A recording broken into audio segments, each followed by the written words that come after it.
Cruisers rely on batteries all the time for starting the engine, running fans, refrigeration, charging your devices, and more. So you definitely want to know if they're starting to fail. But how?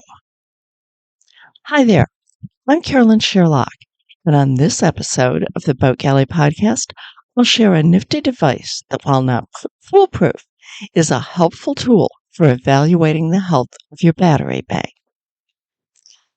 Today's episode of the Boat Galley Podcast is sponsored by Spotless Stainless, the safe, fast, and easy way to remove rust and protect your marine stainless steel. Brush it on, wait 30 minutes, and rinse off this environmentally friendly gel. Absolutely no scrubbing required. Brush on Spotless Stainless, remove rust. It's that simple. SpotlessStainless.com. Make your stainless sparkle. Batteries are at the heart of a boat system. You rely on them for lights, water pumps, refrigeration, starting the engine, and so much more. Now, it's easy to tell if your batteries are totally dead. But how do you know if they're just starting to get bad? If it's time to think about replacing them before they do totally die? For years, there have been two basic ways. You can use a hydrometer. That requires fully charging the batteries and then not using them for a specified amount of time. Depending on the source of the instructions, that's anywhere from 2 hours to 24 hours. Can't run refrigeration, etc., etc. And then you'd stick the little instrument into each cell and take a reading from the acid. Very accurate results, but it can be a pain to do with not using the batteries at all for the specified time. And a monster pain if your batteries are located in an inaccessible place. The other method was always to remove the batteries, take them to a battery shop, and have them load tested. It's also a pain to do. We just learned about a third way that's much easier. The solar battery tester. First off, solar is just the name brand of this tester. It does not run on solar power. It doesn't require batteries to be hooked up to solar or anything. It's just a name. I can only say that this thing is a huge step forward for keeping tabs on your boat's batteries.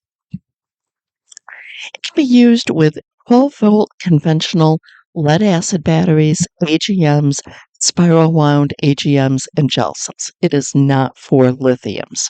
It also can only be used with 12-volt batteries, and your batteries have to have a cold cranking amp, CCA, spec for the batteries. Pretty much all starting and most deep cycle batteries will have the CCA printed on them, or you can find it on the manufacturer's website. Generally, golf cart batteries, even 12-volt ones, won't have a CCA spec, and you cannot use this with 6-volt batteries. Okay, we normally don't use the CCA spec with house batteries. Basically, it's a measure of how much starting power there is in a battery. But by comparing current cold cranking amp CCA for a given battery to the CCA when it was new, it's possible to see how much life is left in the batteries. Okay, several years ago, back when we were still using lead-acid batteries, we wondered if they were starting to give up. The overnight voltage drop was increasing, and the starter seemed to not be turning over as quickly as it had when we started the engine. First of all, our boat only has one battery bank because the engine is small. We don't need a dedicated starting battery. So the fact that this was happening with a house for starting the batteries was an indication. We had become friends with Alex Miller of SeaTech, and he said he had a battery tester that gave just as good results as a load tester. And it was the size of basically your multimeter. It was the Solar BA5. He offered to let us borrow it. Now, you do have to disconnect the batteries from one another and from any charging sources such as solar or wind. Turn off your engine and generator. You don't need to disconnect those. Batteries can be pretty much any state of charge, full, partial, or even quite down. But you don't have to let the batteries sit, get into the acid, or take them anywhere. You connect clamps on the tester to the positive and negative terminals on the battery and turn it on It uses the battery's power to run the test and to run the tester itself. You just tell it what type of battery it is and tell it the full cranking amps that the battery had when it was new. In other words, what was printed on the battery. All the codes for everything are on the back of the tester. It runs a very quick test, and then it tells you how many cold cranking amps the battery currently has. If that number is less than half the original number, it will say the battery is bad. Now, I like it that it tells the cold cranking amps, in addition to just the good or bad determination, you can see if a so-called good battery is starting to lose its capacity instead of just being surprised one day. Back when we borrowed this from Alex, we tested all 3 of our batteries. The first 2 tested very well. The 3rd battery did very poorly. The charger asked us to say whether the battery was fully charged or not. We said yes, and it immediately charged as bad. In other words, if the battery hadn't been charged, it might have been okay since it was, but since it was charged, it was no. It was a bad battery. We had a bad battery. We had to replace it. We think that these are absolutely wonderful. It's not something that you'll use every day, but it's a huge help when you do think you have a battery problem. It's so much easier to test them. Quick note on this. After I originally wrote an article about these, a couple of battery gurus said that while they had recommended them in the past, they no longer think that they are 100% accurate. Basically, what it is these little testers can show batteries as being in better shape than they actually are. My thought is that since these are so easy to use and because they don't trick you into replacing a battery that is good, in other words, they don't say it's worse than it is, it's a really good first test.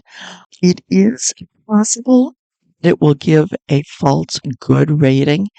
The other thing that I'm going to say is that basically every battery shop that I've taken batteries to in order to have them load tested has used this type of device and not a true load test. So I don't think you're going to get a better result there. The only way you're going to get a better result is by using a hydrometer, and that is such an incredible pain to do. So, okay, put a link to this tester in the show notes. Solar makes several battery testers, depending on how sophisticated you want to go. The BA5 is the base model for testing the 12-volt batteries. It's typically only $50 to $60. Harbor Freight has a similar battery tester, but it costs about 50% more. I have a feeling that there may be some other brands out there too, but I have not been able to find any. Only the Harbor Freight and the Solar, but it seems to me like there's got to be some others. So you may find one in some place like AutoZone or Napa. Okay, that's it for this episode of the Boat Galley podcast. I hope you found that it was informative, interesting. Here we like to make your boat life better. And please tell your friends about us.